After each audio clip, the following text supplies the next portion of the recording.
Right. Okay, thanks very much, John. So we all set?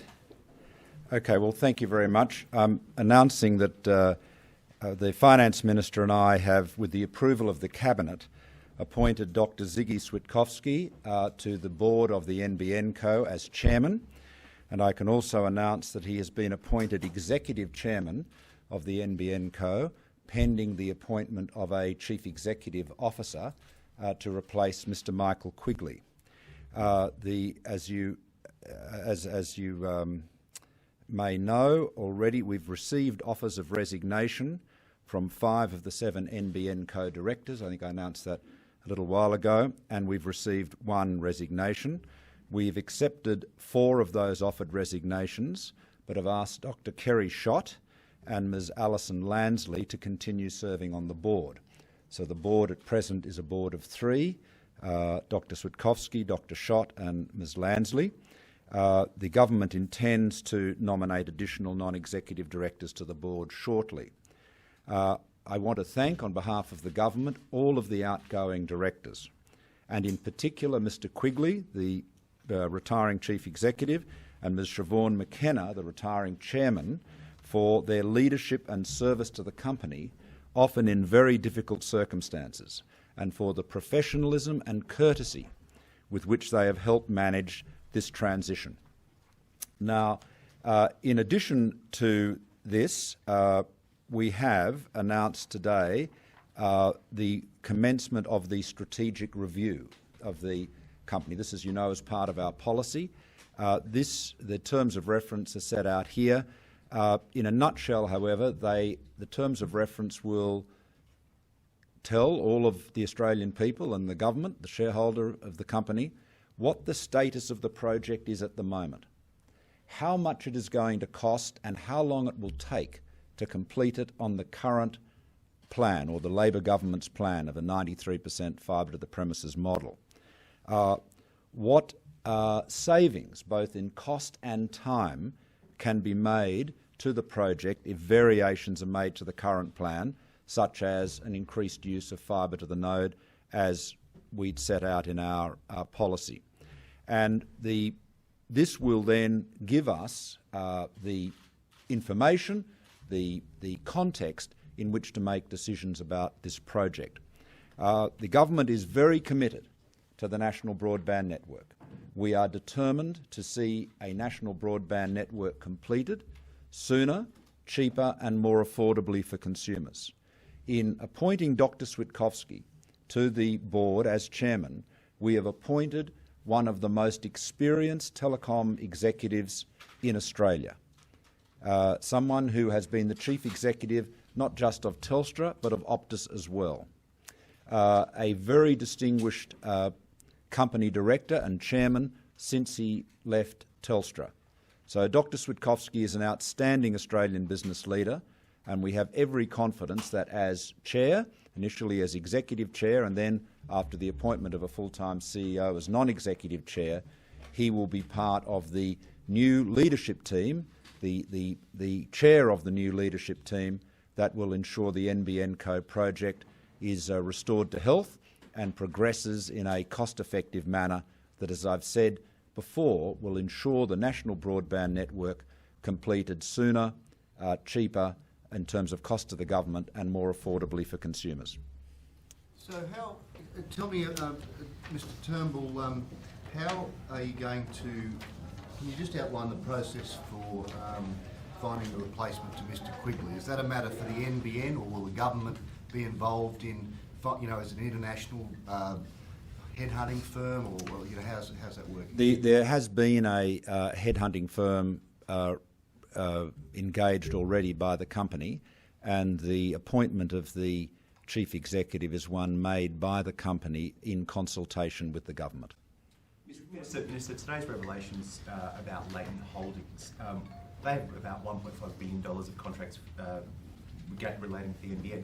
What impact will they have on Latent's involvement in the project? And secondly, did today's revelations have any impact on Wal King's involvement or non-involvement or future involvement on the board? Well, look, I don't want to. The allegations that have been published today are no doubt going to be the subject of police attention. I don't want to comment on them. They don't have any connection with the NBN project. As far as Mr. King is concerned, I've been very rigorous in not making any comments or responses to the orgy of speculation about who may or may not be appointed to the board of NBN Co, most of which I have to say has been wrong. But the problem is that if I make a comment on one individual, then I'll have to make a comment on others. So I've got nothing to say about potential new directors, additional directors of NBN Co, other than that it is the government's intention to appoint them shortly, additional directors shortly.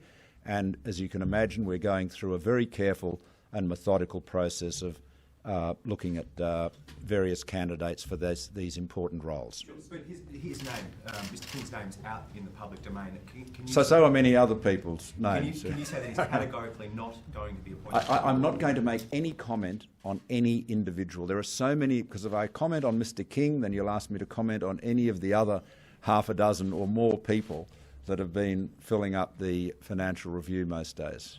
You praised the professionalism of the outgoing board members. What was it that saw them have their offer of resignation accepted, where you didn't accept it from Schott and Lansley? Well, you've got to, in any process of corporate renewal, you've got to have an element of continuity, and so a judgment had to be made. I don't want to reflect, and we don't reflect adversely on any of the directors continuing or departing, but the project clearly does need new leadership. Both Ms Lansley and Dr Schott have relevant skills. Dr Schott, of course, very distinguished economist, public sector economist, former chief executive of Sydney Water, familiar with linear infrastructure projects, familiar with government business enterprises. Ms Lansley, of course, is an experienced corporate lawyer and with a lot of experience in the telecom sector. Now, this is not to say the other directors were not well-qualified people as well, but we have to make a judgment. The two that are continuing provide that element of continuity, and they also have very specific skills and experience. Jonathan, yeah. Dr Switkowski left Telstra personally a much wealthier man. Telstra shareholders were much poorer for his reign. He made a disastrous investment in Asia. One of his, things that he was criticising the press was... what was the share price of Telstra when Switkowski left compared to when Trujillo left? Well, why are we comparing him to Trujillo? Well, I don't know. You're drawing judgments about Ziggy's reign. You might think about that. The company itself was on a decline and it didn't have anything to do with... Well, look, I really don't want to get into a debate about the share price of Telstra. Why the confidence in Dr Switkowski? There was a lot of controversy about the way he ran Telstra. Dr Switkowski's had a lot of experience in the telecom sector and elsewhere in the business world, and we have every confidence in him. And I might say the reception to his mooted appointment, and that's one of the few areas of speculation about this company's board that has been accurate, and it's been out there for a long time. The reception has been very positive. Mr Turnbull, could I just clarify, when do you expect Mr Quigley to finish up at NBN Co, and what input will you have, obviously you've engaged a headhunting firm, into a long-term replacement or a permanent replacement for him? Well, as I understand it, Mr Quigley resigned some time ago, as you know, back in July, and he said by arrangement with the company, with the then board, his tenure as chief executive would come to an end when a replacement was found. So Dr Switkowski is a replacement, albeit a temporary one. So there is a new chief executive of NBN Co, that's Ziggy Switkowski, pending the appointment of a permanent CEO. So, but Mr Quigley, as I know, been meeting with Switkowski today and effecting a good handover and so forth. As far as the appointment of a new CEO is concerned, as I've said, that decision is made by the government and the company. The board of the company formally makes the appointment in consultation with the government. So it's a it's a collaborative decision. Have you got a time frame for that appointment? As soon as possible is the answer. But obviously, there's a search has been underway. But once you identify somebody, then it may take them some time to extract themselves from whatever position they have. So it's as soon as possible is the best answer I can give you. Has Dr. Switkowski, has he ever rolled out a telecoms network? Dr. Switkowski ran a very large telecoms company called Telstra, as you know, which throughout its whole life has been constantly rolling out networks. He's also was involved in Optus at the time of the HFC rollout. But Dr. Switkowski has not been hired or been appointed here as somebody to be the head of construction. Right? He is the chairman of the company. He is the executive chairman, acting CEO, if you like, pending the appointment of a full-time CEO. Will you be looking for someone with construction experience for that CEO role? Jonathan, that's a very relevant criterion.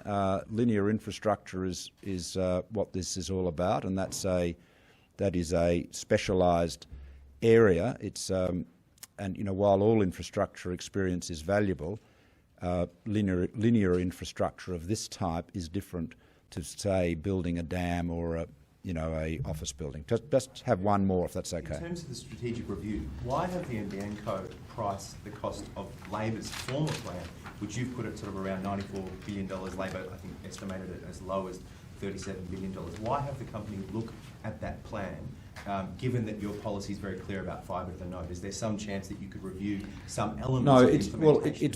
It's very important to have a very clear-eyed, accurate, objective assessment of where the company is at the moment and where it would go on the previous plan. To actually, because that is effectively your benchmark. Where are we today? I mean, we don't have a blank sheet of paper. We'd love to. We'd all love to have a blank sheet of paper on this. Labor's made shocking mistakes. There are billions of dollars that Labor has wasted that we will never be able to recover. This has been a shockingly misconceived exercise, wasteful exercise in public policy. We are endeavouring to recover value for it and get the job completed as quickly and cost effectively as we can. But so we need to know what is the state of the project right now accurately.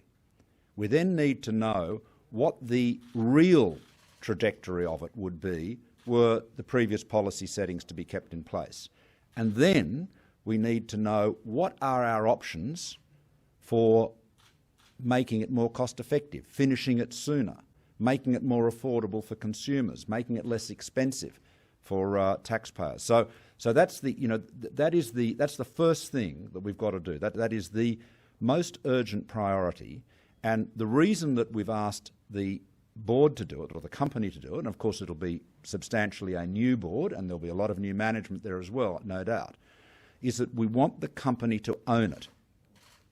You see, in the past, this project has been riddled with politics, and the company has been under pressure to deliver numbers and answers and documents that met the political priority of the previous government. What I have said to the company is I just want the plain, unvarnished facts. We do not want spin. We do not want the company to tell us what they think we might want to hear. We want to know what the real facts are. And then, armed with those facts, then we can make decisions about the future of the project, and Australians will see the actual factual context in which we're making them. And that is terrifically important. And the reason the company should undertake this is because we want them to own it. See, if you can, there's any number of consulting firms you can hire, and the NBN Co's hired most of them over the last 4 years, but you can hire a consulting firm, they'll come in and write a report. But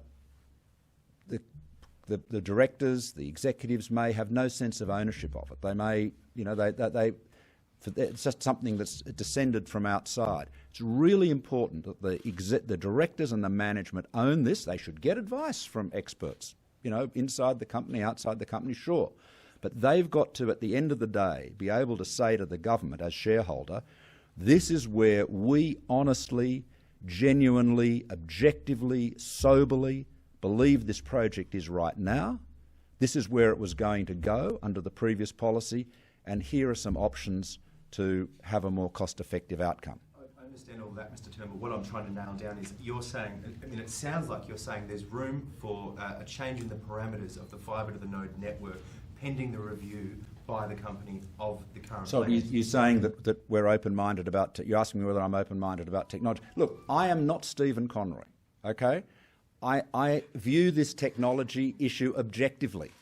The previous Communications Minister but one, Mr. Stephen Conroy, regarded technology as an ideological political issue, and that's why billions of dollars have been wasted. The bottom line is this: we want all Australians to have very fast broadband soon, cheaply as possible and as affordably as possible. So the bottom line is you use whatever technologies will deliver that outcome most effectively. And so we gave an example, a very thoroughly worked out example in our policy based on international experience and so forth. But if there are other variants of that will get the job done even better, then we are very open to it. I cannot emphasise to you too much that we are absolutely committed to taking an open-minded, rational and objective approach to this project. This should be a business issue, not an issue of ideology and politics as it was under the previous government. That's how they dug that big multi-billion-dollar black hole. Sure, but it sounds like if they come back and say there's an $8 billion variance, Labor's $37 billion figure is accurate, there's an $8 billion variance in the two plans, it doesn't make sense to do fibre to the node in dense urban areas, for example. Well, look, you should do to the home. Is that something that government will consider then? We will consider, obviously, very carefully and pay a lot of attention to the strategic review, but let's not get into a hypothetical about what it might find out. Let's wait until we get the facts. We won't have to wait too long, I trust. But the critical thing is there is a total change of management culture, both from the government point of view and from the company point of view. We've stepped out of the world of spin and politics and ideology and into the world of business and objective facts and making decisions in a rational way. So on that note, I will say farewell to you. Thanks a lot.